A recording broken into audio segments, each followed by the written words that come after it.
পাশ্চাত্যের একজন pop singer, নাম তার ক্যাটস স্টিভেন, বাড়ি তার লন্ডনে, মেগা স্টার। এখন যেমন পপ সিঙ্গারদের মধ্যে মেগা স্টার হচ্ছে মাইকেল জ্যাকসন। একবার আমেরিকায় আমি টিভি দেখতেছিলাম, তো শুনলাম টিভি বলল যে রাতের বেলায় রাত এতটা এত মিনিটে মাইকেল জ্যাকসনের গান হবে। আমি চিন্তা করলাম এত নাম কাম, দেখি না লোকটা কেমন। আমি তাহলে দেখি নাই তো কোনোদিন। রাত ঠিক সেই সময় টিভিটা অন করলাম, আমি বুঝতে পারলাম না এটা পুরুষ না মেয়ে লোক। তারপরে দুইটা লাফ দিল, তিনটা চিৎকার মারলো, আমি বুঝলাম না হইল কি। ওইটার নাম নাকি পপ।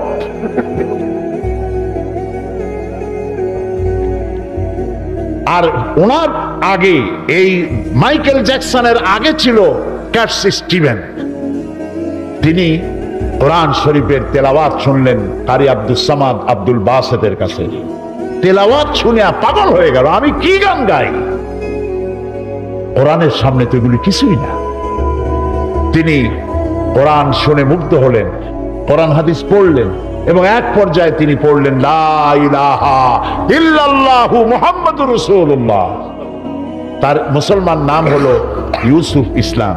বাংলাদেশে কয়েকবার সফর তিনি করেছেন এবং আমি তার সাথে একসাথে কতগুলি প্রোগ্রাম করেছি। লন্ডনে বাড়ি, কলেজ করেছেন, কিন্ডারগার্টেন স্কুল করেছেন।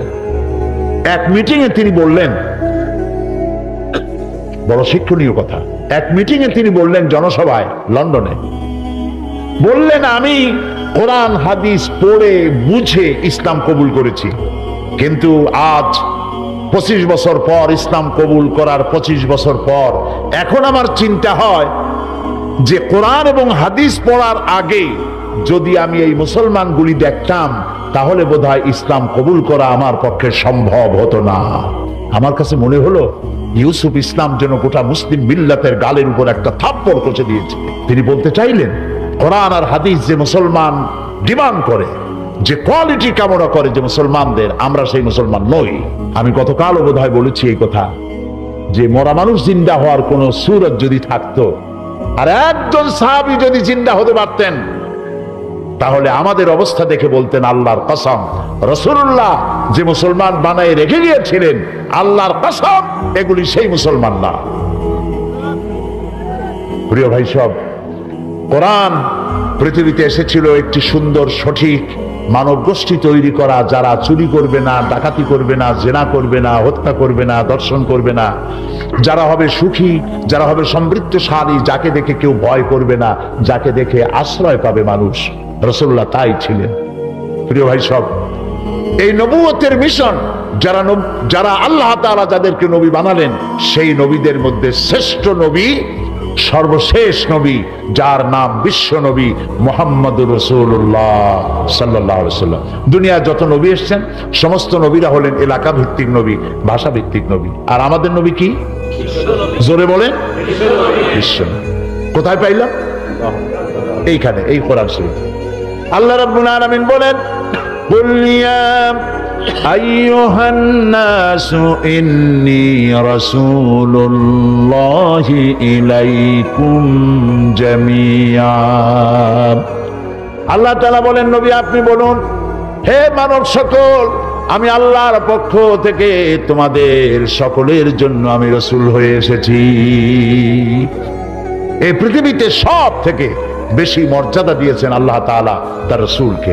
কোরআন শরীফে সমস্ত নবীদেরকে তো আল্লাহ নাম ধরে ধরে ডেকেছেন, ইয়া আদম, ইয়া জাকারিয়া, ইয়া ইয়াহইয়া, ইয়া মূসা, এমনকি আমার জাতির পিতারও নাম ধরে ডাকছেন আল্লাহ। বলেন নাই ও মুসলমানদের জাতির পিতা? জাতির পিতা কে? আসতে বললেন কেন? সন্দেহ আছে? জাতির পিতা কে? এই ঈমান মজবুত রাখবেন, জাতির পিতা একাধিক হওয়া মোটেই ভালো না। পিতা একজন হওয়া ভালো, বেশি হওয়া কি সুলক্ষণ না কুলক্ষণ? মুসলিম মিল্লাতের পিতা, মিল্লাত আবিকুম ইব্রাহিম হুয়া সাম্মাকুমুল মুসলিমিন, মুসলিম জাতির পিতা ইব্রাহিম আলাইহিস সালাম, তাকেও আল্লাহ নাম ধরে ডেকেছেন। কোরআনে কারিমে দেখতে পাই আল্লাহ রাব্বুল আলামিন তাকে ডেকেছেন এই বলে, ওয়ানাদাইনাহু আইয়া ইব্রাহিম قد صدقت الرؤيا إنا كذلك نجزي المحسنين। আমি ইব্রাহিমকে ডেকে বললাম, হে ইব্রাহিম, তুমি তোমার স্বপ্নকে বাস্তবে রূপ দিয়েছো, আর আমি এইভাবে করে মুহসিনিনদেরকে আমি পুরস্কৃত করে থাকি। প্রিয় ভাই সব, আল্লাহ রাব্বুল আলামিন একমাত্র নবী যার নাম ধরে ডাকেন নাই। নাম কি তার? বলেন, মুহাম্মদ রাসূলুল্লাহ সাল্লাল্লাহু আলাইহি ওয়াসাল্লাম নাম ধরে আল্লাহ ডাকেন নাই। যখনই ডাকার দরকার হয়েছে আল্লাহ আদর করে ডেকেছেন, ইয়া আইয়ুহার রাসূল, হে রাসূল, ইয়া আইয়ুহান নবী, হে নবী, ইয়া আইয়ুহাল মুজাম্মিল, ইয়া আইয়ুহাল মুদ্দাসসির, ইয়াসিন, তাহা, প্রিয় প্রিয় নামে, সুন্দর সুন্দর নামে ডেকেছেন আর উম্মতকে বলেছেন। আল্লাহ তাআলা এই কোরআনে কারিমে বলেছেন, তোমরা যেভাবে পরস্পর পরস্পরকে নাম ধরে ডাকাডাকি করো, এইভাবে করে আমার নবীকে নাম ধরে ডেকো না। আল্লাহ নিষেধ করেছেন। এমনকি কোথাও আপনারা জানেন যে যদি কোনো মানুষ মা বাবার সাথে বেয়াদবি করে তাহলে সেটা শুধু বেয়াদবিই থাকে। পীরের সাথে বেয়াদবি করলো বেয়াদবি, এর থেকে বেশি কিছু হয় না। কিন্তু নবীর শানে, মুহাম্মদ সাল্লাল্লাহু আলাইহি ওয়াসাল্লামের শানে যদি কেউ বেয়াদবি করে সেটা বেয়াদবি থাকে না, কুফরি হয়ে যায়।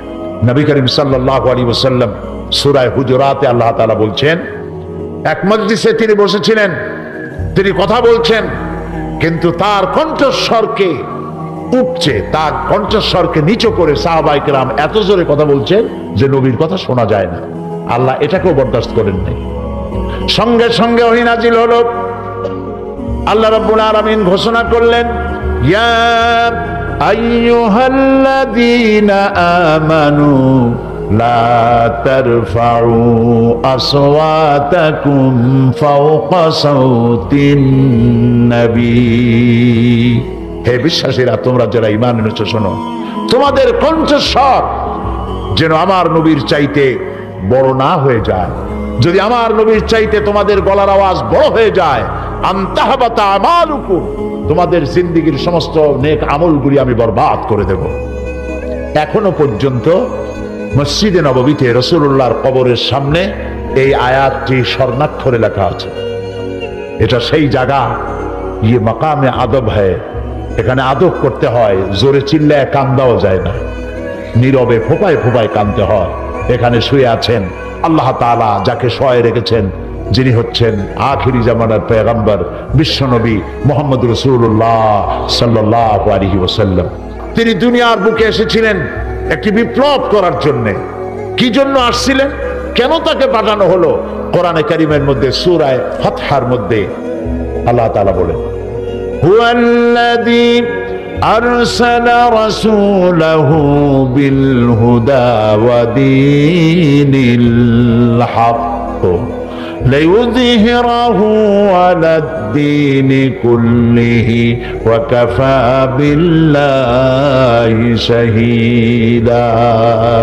ওয়াল্লাযী আরসালা রাসূলাহু বিল হুদা ওয়া দীনিল হক, আমি আমার রাসূলকে দ্বীন হক, সত্যের বিধান সহকারে পাঠিয়েছি, যাতে করে তিনি মানব গোষ্ঠীর উপরে আমার কোরআনকে বিজয়ী করে দেন, আমার দ্বীনকে বিজয়ী করে দেন। এই জন্য তাকে পাঠিয়েছি। আজ আমার দেশের এক শ্রেণীর লোক আছে যারা ধর্ম আর রাজনীতিকে আলাদা করতে চায়, আছে না? তারা ধর্মনিরপেক্ষতায় বিশ্বাসী। আপনারা জানেন আল্লাহ যা যা করেছেন শয়তান তার উল্টা করেছে, ঠিক কিনা? আল্লাহ তাআলা করেছেন খেলাফত, শয়তান করেছে রাজতন্ত্র। এই রাজতন্ত্র আল্লাহর বানানো নয়, এটা কার বানানো? আল্লাহ দিয়েছেন অর্থনৈতিক বিলি বন্টনের ব্যবস্থা হিসাবে, সুষম বন্টন নীতি হিসাবে যাকাত ভিত্তিক অর্থ ব্যবস্থা, শয়তান করেছে সুদ। আল্লাহ দিয়েছেন দ্বীন, কমপ্লিট কোড অফ লাইফ, পূর্ণাঙ্গ জীবন ব্যবস্থা ইসলাম, শয়তান দিয়েছে সেকুলারিজম, ধর্মনিরপেক্ষ মতবাদ। আমি 1997 সনে পার্লামেন্টে বাজেট বক্তৃতার ভেতরে আমি এই কথা আনছিলাম যে ধর্মনিরপেক্ষ মতবাদ হলো একটি কুফরি মতবাদ।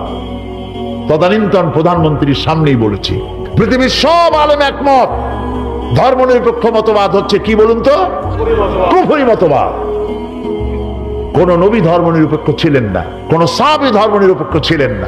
এই ধর্মনিরপেক্ষ মতবাদকে ওনারা মানুষকে বোকা বানানোর জন্য বলেন যে ধর্মনিরপেক্ষতার অর্থ ধর্মহীনতা নয়।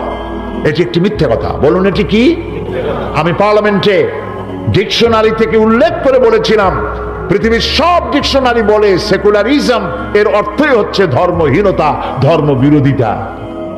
ধর্মনিরপেক্ষবাদী লোকেরা পৃথিবীতে যখন যে দেশে ক্ষমতায় এসেছে সেখানেই তারা ইসলামকে নির্যাতিত করেছে, আলেমদেরকে নির্যাতিত করেছে। প্রমাণ দেব? প্রমাণ শুনতে চান? তুরস্ক দিয়ে শুরু করি। তুরস্কে খেলাফত চালু ছিল, কিন্তু ইউরোপ চাইল না তার দেশের মধ্যে, ইউরোপীয় মহাদেশের ভিতরে ইসলামের একটা দেশ থাকুক। তারা তা সহ্য করলো না। কামাল পাশা তারাই তৈরি করলো। কামাল পাশা মুসলমানদের হেজাব পরা, নারীর হেজাব পরা রাষ্ট্রীয়ভাবে নিষিদ্ধ ঘোষণা করলো। আরবি ভাষা শিক্ষা করা নিষেধ, মুসলমান পুরুষদের দাড়ি রাখা নিষেধ, সেনাবাহিনীর লোকেরা জামাতে নামাজ পড়া নিষেধ। এখনো সেসব আইন বলবৎ আছে। এই দেখুন ফ্রান্স, জ্যাক শিরাক কি কাজটা করলো? জ্যাক শিরাক নারীদের, মুসলিম নারীদের স্কার্ফ পরা, হিজাব পরা নিষিদ্ধ ঘোষণা করলো। ওটা একটা সেকুলার রাষ্ট্র। সেকুলারিস্টরা যখনই ক্ষমতায় আসে তখনই ইসলামের উপরে অত্যাচার করে। আমাদের দেশের তদানীন্তন সরকার 1972 সনে যারা ক্ষমতায় এলেন তারা ধর্মনিরপেক্ষ মতবাদী ধ্বজাধারী ছিলেন। কি কামটা করলেন? এসেই সর্বপ্রথম বিশ্ববিদ্যালয়ের মনোগ্রাম সমূহ থেকে ইকরা বিস্মি রাব্বিকাল্লাযী খালাক রব্বি জিদনি ইলমা এটাকে তুলে দিল। এ কথা কি মিথ্যা না ঠিক? যারা 1971 সনের আগে বিএ এমএ যারা পাশ করেছেন, সার্টিফিকেটটা বাড়িতে গিয়ে রাত্রে আমার কথা প্রমাণ করার জন্য সার্টিফিকেট দেখুন। আপনার সার্টিফিকেটে রাজশাহী বিশ্ববিদ্যালয়ের মনোগ্রামে লেখা আছে রব্বি জিদনি ইলমা, লেখা আছে ইকরা বিস্মি রাব্বিকাল্লাযী খালাক। আল্লাহর কোরআন তারা সহ্য করতে পারে নাই, উঠাই ফেলেছিল। ঠিক না? এবং ইসলাম আর মুসলমান নাম যেখানে যেখানে ছিল সব জায়গা থেকে তারা বিদায় করেছিল। গত 5 বছরে তারা করল কি? ধর্মনিরপেক্ষ হওয়ার কারণে 252টি মাদ্রাসা বিনা কারণে বন্ধ করে দিয়েছিল। এগুলো ইতিহাস কিনা বলুন? আলেমদের উপর অত্যাচার করেছিল। 2001 সালের 1 জানুয়ারি থেকে নিয়ে 30 জুন পর্যন্ত বাংলাদেশের 26,000 আলেমদেরকে পাবলিক সিকিউরিটি অ্যাক্টে গ্রেফতার করে তাদেরকে নির্যাতন করেছিল। এই হচ্ছে ধর্মনিরপেক্ষ মতবাদ। আমি পার্লামেন্টে বক্তৃতায় বলেছিলাম, ধর্মনিরপেক্ষ মতবাদের উপরে বিশ্বাস থাকাকালীন সময় যদি কারো মৃত্যু হয় আল্লাহর জান্নাতের কোনো গ্যারান্টি নাই, এটি গ্রহণ করা হারাম। কিন্তু তারা কোরআন হাদিস থেকে উদ্ধৃতি দেয়। তারা বলে বুখারী শরীফে আছে লাকুম দীনুকুম ওয়ালিয়া দীন। অনুসারীরা মনে করে মাশাআল্লাহ আমাদের নেতৃত্ব বুখারীও পড়ছে তাহলে। কিন্তু কত বড় ফাঁকি দিছে। লাকুম দীনুকুম তো বুখারীতে না, এটা কোথায়? কোরআনে। কোন সূরা? সূরা কাফিরুন। উনি জানেন না এটার প্রেক্ষাপট কি, নাজিল হওয়ার কারণ কি। এই সূরা যখন নাজিল হয় এর প্রেক্ষাপট ছিল কাফেররা বলছিল মুহাম্মদ সাল্লাল্লাহু আলাইহি ওয়াসাল্লাম আসুন, ধর্ম নিয়ে যে আমাদের মধ্যে কাশমাকাশ হচ্ছে, আসুন আমরা একটা সমঝোতায় আসি। আমরা কিছুদিন আপনার আল্লাহরে 2 সেজদা সেজদা দেব, আর আপনি আপনার লোক নিয়ে কিছুদিন আমাদের ভগবানকে প্রণাম করবেন। এই প্রস্তাব যখন করলো তারা ধর্মকে 50-50 ভাগাভাগি করার জন্য, তখন আল্লাহ তাআলা জিবরাইল পাঠিয়ে দিলেন। রাসূলুল্লাহ কোনো কথা বলতেন না যতক্ষণ জিবরাইল কথা না বলেন। জিবরাইল ততক্ষণ কথা বলতেন না যতক্ষণ আল্লাহ বলতে নির্দেশ না করেন। আল্লাহ নাজিল করলেন কুল ইয়া আইয়ুহাল কাফিরুনা লা আ'বুদু মা তা'বুদুন। বলুন হে কাফেরেরা, তোমরা যার ইবাদত করো আমরা তার ইবাদত করি না, আবার আমরা যার ইবাদত করি তোমরা তার ইবাদত করো না। সুতরাং সিদ্ধান্ত হচ্ছে এই, লাকুম দীনুকুম ওয়ালিয়া দীন। তোমাদের ধর্ম তোমাদের জন্য, আমাদের ধর্ম আমাদের জন্য। তোমরা তোমাদের দ্বীনের পক্ষে থাকো, আমরা আমাদের দ্বীনের পক্ষে থাকি।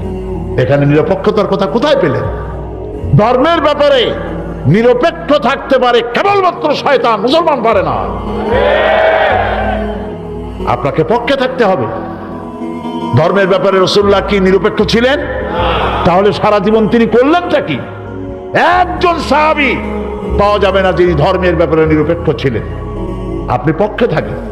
যেমন রাজশাহী থেকে ঢাকা যাবেন বিশ্ব রোড, হয় আপনি রাইটিস্ট হবেন না হয় লেফটিস্ট হবেন, হয় ডান দিক দিয়ে চলেন না হয় বাম দিক দিয়ে চলেন। কিন্তু কেউ যদি বলে আমি রাইটিস্ট হব না লেফটিস্ট হব না, আমি মিডিলিস্ট হব, আমি রাস্তার মাঝখানে থাকবো, আমি নিরপেক্ষ, এই রাস্তার মাঝখানে দাঁড়ায় নিরপেক্ষতা যদি পালন করেন, কিছুক্ষণের মধ্যে ট্রাক বাবাজি আসবে, আপনারে মামলাট বানাই দিয়ে যাবে রাস্তার উপরে। অনুরূপ ভাবে হয় আপনাকে ধর্মের পক্ষে আসতে হবে, আর না হয় বলতে হবে আমি ইসলাম পছন্দ করি না, বেরিয়ে যান।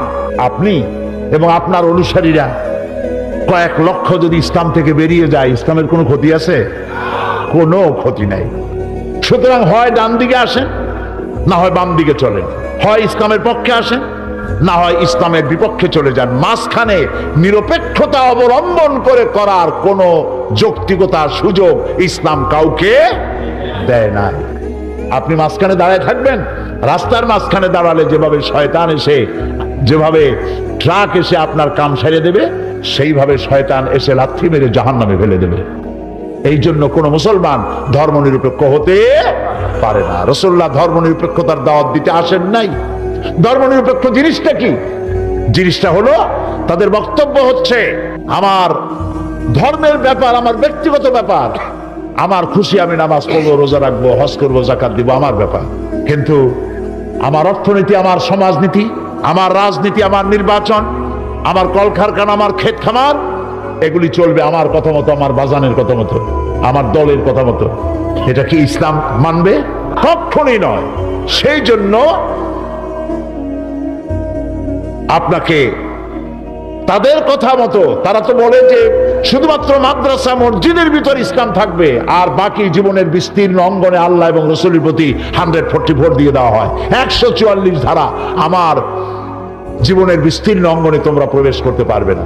এখন আমি আপনাদের কাছে প্রশ্ন করি, আল্লাহর দরকার যদি বঙ্গভবনে না হয়, আল্লাহর প্রয়োজন যদি পার্লামেন্টে না হয়, আল্লাহর কোন জরুরত যদি সেক্রেটারিয়েটে না থাকে, আল্লাহর কোন জরুরত যদি শিক্ষাঙ্গনে না থাকে, কল কারখানায়, অফিস আদালতে, ক্ষেত খামারে আল্লাহর জরুরত যদি না থাকে, তাহলে অবশেষে এই আল্লাহর দরকারটা কি?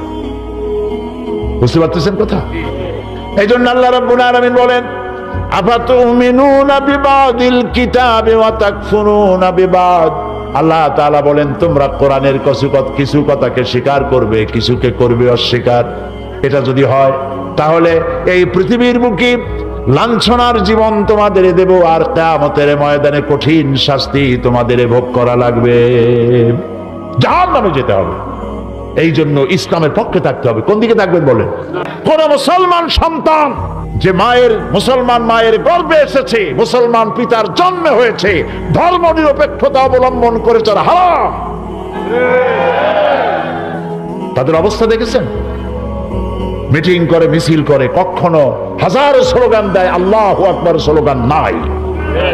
বলেন ঠিক কিনা?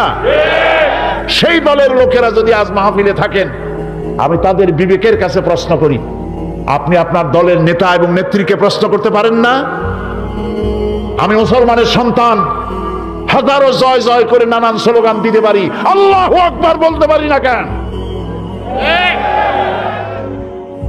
এটা তো হিন্দুস্তান নয়, এর নাম বাংলাদেশ। 14 কোটি মুসলমানের জায়গা, কেন আল্লাহু আকবার বলতে পারি না? না পারার কারণ আমরা জানি, সামান্য কয়েকটা সংখ্যালঘুদের ভোট নেওয়ার জন্য আল্লাহর নাম তারা পরিত্যাগ করেছে। এই জন্য যারা মুসলমান, ধর্মনিরপেক্ষবাদীদের সাথে কোনো সম্পর্ক নাই, তাদেরকে তওবা করে ফিরে আসতে হবে। আল্লাহ যেন তৌফিক দেন বলি আমি। ধর্মনিরপেক্ষ মতবাদ এলো থেকে, এটাও আপনাদের জানা দরকার। না জানা দরকার নেই? জানা দরকার। ধর্মনিরপেক্ষ মতবাদের জন্মদাতাকে আগে বলেছি আমি, বলেন কে? শয়তান। চিল্লায় বলেন কে? মধ্যযুগীয় ইউরোপ সভ্যতায় যখন চার্চ কর্তৃক, পাদ্রী কর্তৃক রাষ্ট্র শাসিত হলো, ঐতিহাসিক সত্য। আমরা লেখাপড়া করে বক্তব্য রাখি, গতকালও বলেছি, চোখে দেখি, পড়াশোনা করি, তারপর জনগণের কাছে উপস্থাপন করি। ধর্মনিরপেক্ষ মতবাদ এলো থেকে? মধ্যযুগে ইউরোপ সভ্যতায় যখন পাদ্রীরা দেশ চালাইতো ধর্মের নামে, তখন তারা শিক্ষিত লোকদের উপর অত্যাচার করত। গ্যালিলিওর মতো একজন মহান বিজ্ঞানীকে একটি সত্য উচ্চারণের জন্য তাকে বিষ পান করে হত্যা করেছিল। এ কথাগুলি সত্য কিনা? আমি অত্যন্ত সচেতনতার সাথে বক্তব্য রাখছি। আমি জানি রাজশাহী শিক্ষার নগরী। আমার সামনে যারা উপস্থিত, আমার ধারণা মতে 100% এডুকেটেড পারসন, আলহামদুলিল্লাহ বলেন। সেখানে তারা নারীদের উপর অত্যাচার করেছে পাদ্রীরা। তারা বলেছে নারী হচ্ছে শয়তানের দালাল, শয়তানের ব্রোকার। কিভাবে? বেহেশতের মধ্যে প্রথম পিতা, প্রথম মানুষ আদম আলাইহিস সালামকে ওয়াসওয়াসা দিয়েছে শয়তানের পক্ষ হইয়া হযরতে হাওয়া। কাজে আমরা বেহেশত থেকে যে দুনিয়ায় পড়ে গেলাম, এর জন্য দায়ী হলো নারী। এদের শুধু ভোগ করো, উপভোগ করো, কিন্তু তাদের অধিকার থেকে তাদেরকে বঞ্চিত করো। নারীরা ছিল ভোগের সামগ্রী, খেলার সামগ্রী, আর কোন অধিকার তাদের দেওয়া হতো না। এই সময় নারীরা নির্যাতিতা, শিক্ষিত জনগোষ্ঠী নির্যাতিত। তখন শুরু হয়ে গেল যুদ্ধ পাদ্রীদের সাথে। যারা যুদ্ধ শুরু করলো তারা চাইলো ধর্ম বিবর্জিত সমাজ চাই, ধর্ম নিরপেক্ষ রাষ্ট্র চাই।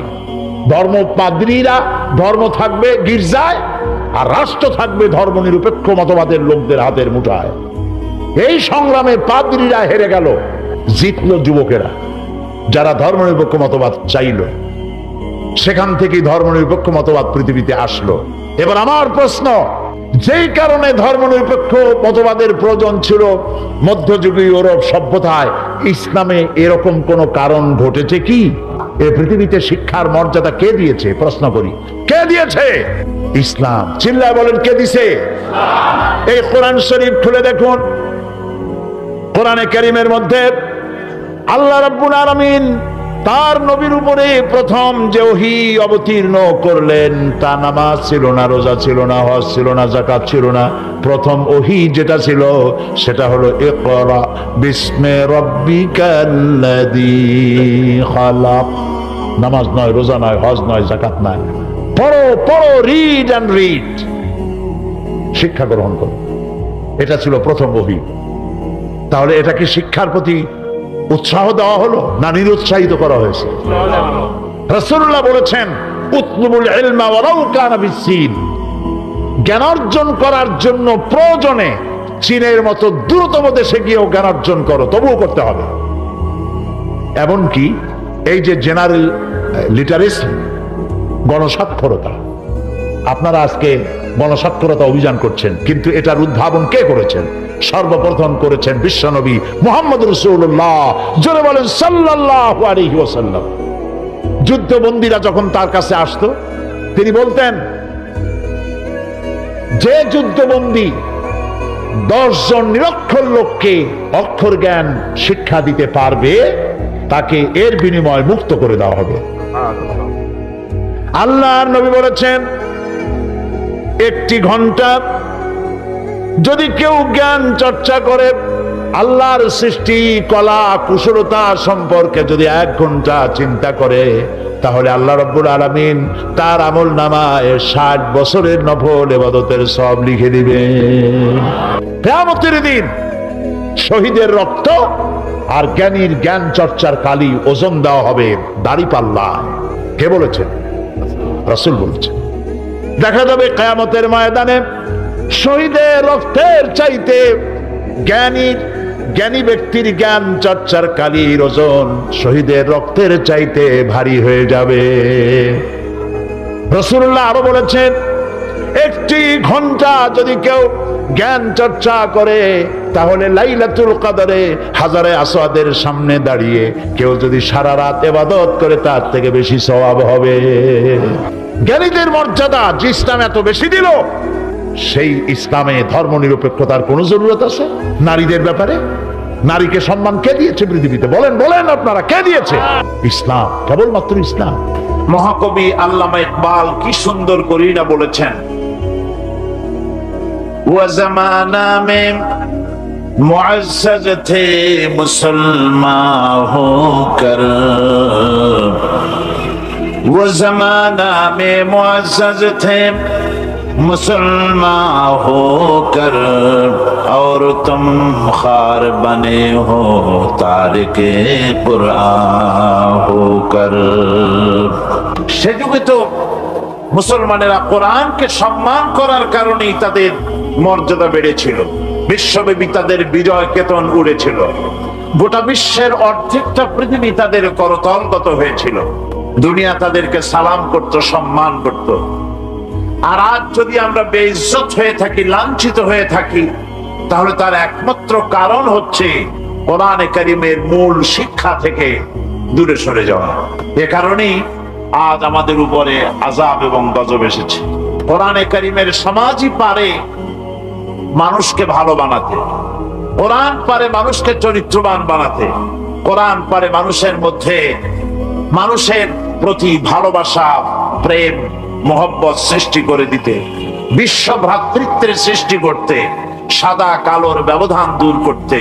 কোরআন পারে নারীর অধিকার দিতে, কোরআন পারে শ্রমিকের শ্রমের মূল্য দিতে, কোরআনের সমাজ পারে গোটা বিশ্বের ভিতরে দল মত জাতি ধর্ম নির্বিশেষে গোটা বিশ্ববাসীকে একই পরিবারভুক্ত করে দিতে পারে, শান্তিপূর্ণ একটি পরিবেশ সৃষ্টি করে দিতে পারে কেবলমাত্র কোরআন, একমাত্র কোরআন, শুধুমাত্র কোরআন।